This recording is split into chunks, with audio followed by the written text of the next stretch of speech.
Hallelujah, Hallelujah.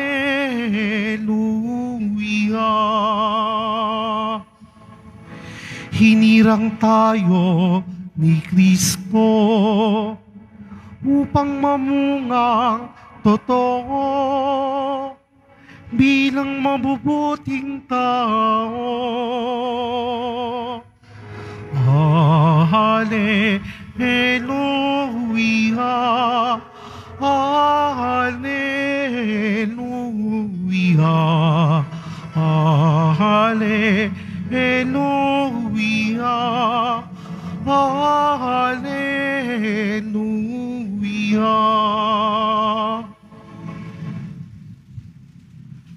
Sumainyo ang Panginoon. At sumayo rin. Ang mabuting balita ng Panginoon ayon kay San Lucas. Papuri sa iyo, Panginoon. Noong panahong iyon, ang Panginoon ay humirang ng 72. Pinaunan niya sila ng dala-dalawa sa bawat bayan at puok na patutunguhan niya. Sinabi niya sa kanila, sagana ang aanihin, ngunit kakaunti ang mga manggagawa. Idalangin ninyo sa may-ari na magdala siya ng mga manggagawa sa kanyang bukirin.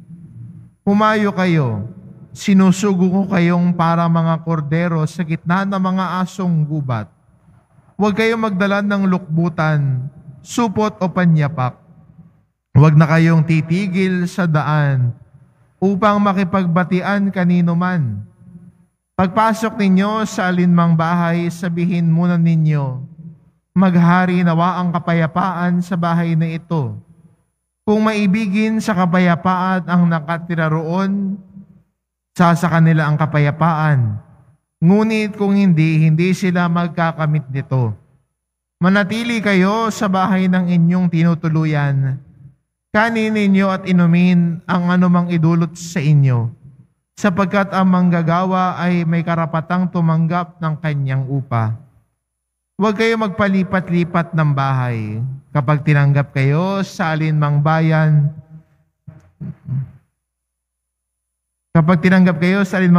kanin ninyo ang anumang ihain sa inyo.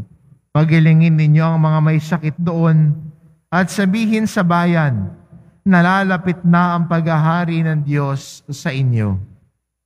Ang mabuting balita ng Panginoon. Pinupuri ka namin, Panginoong Hesukristo. Magsiupo po ang lahat.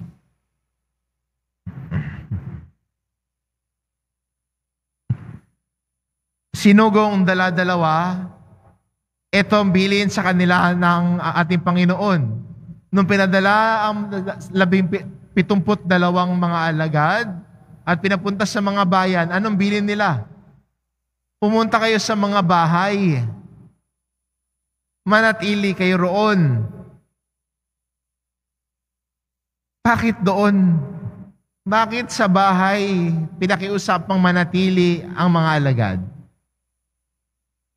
Dahil sa bawat bahay, nagiging lugar ito kung saan ang mabuting balita ay ipinahahayag.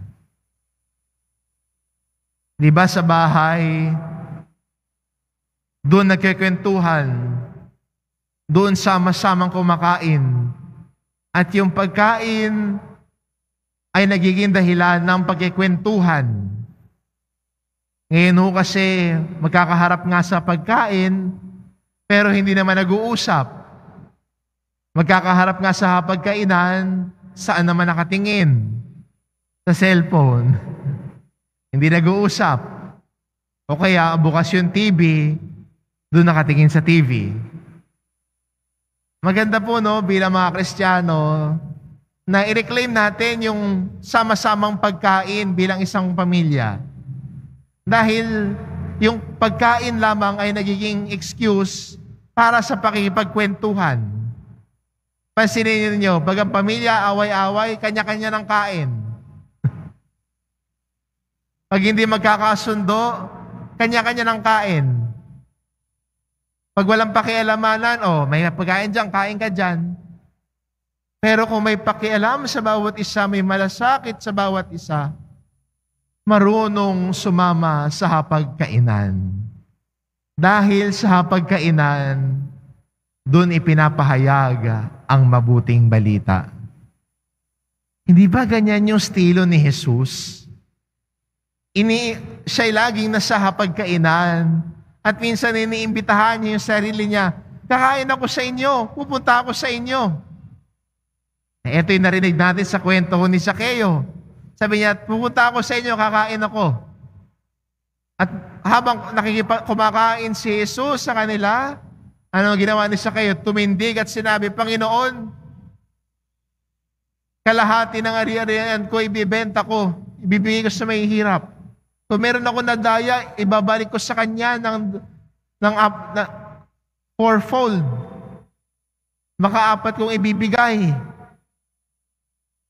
Naging pagbabago ng buhay niya, yung kasama niyang kumain si Jesus. Kaya ito din ang bilin ni Jesus sa kanyang mga alagad. Manatili kayo sa bahay at doon sa pamilyang yon, doon ninyo ipahayag ang mabuting balita. Sa inyong pakipag-usap sa kanila, sa inyong pagsama sa kanila sa pagkain, doon nyo ipahayag ang mabuting balita.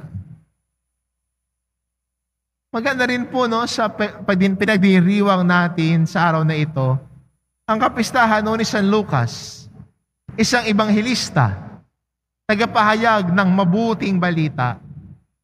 Tayo din po bilang mga Kristiyano ay iniimbitahan na maging ebanghelista sa panahon ngayon. Tagapagdala at tagapagpahayag ng mabuting balita. Sa mga lalo na kung may mga kasama tayong kaibigan, sa inyong pamilya unang-una, gawin sana yung bahay na maging munting simbahan kung saan ang salita ng Diyos ay nadirinig at pinagninilayan. Kaya sina-challenge ko po yung mga tatay na naririto. At yung mga tatay po na nakikinig ngayon, iniimbitahan ko po kayo. Kayo po ang maging unang ebanghelista sa inyong pamilya. Bakit po, tatay, ang nais kong ituro ngayon? Kasi po meron pong pag-aaral na ang mga bata na lumalaki ng mabuti, 90% ay dahil sa impluwensya ng isang Kristiyanong ama. Kaya mahalaga po ang gampanin ng isang ama. Ang inyong presensya, ang inyong paglilingkod, at ang inyong pagiging saksi ng mabuting balita. You have a great influence over your children. Baka di nyo lang napapansin. You have a great influence over your children. And I hope your influence will influence them towards the gospel of Christ. Kaya ito po yung misyon nating lahat. Mga tatay, mga nanay na ririto, may misyon tayong lahat na ipahayag ang mabuting balita ni Kristo sa pamilya natin dahil lahat tayo katuwang sa misyon ng mga ebanghelista, ipahayag ang mabuting balita ni Kristo sa lahat. Amen.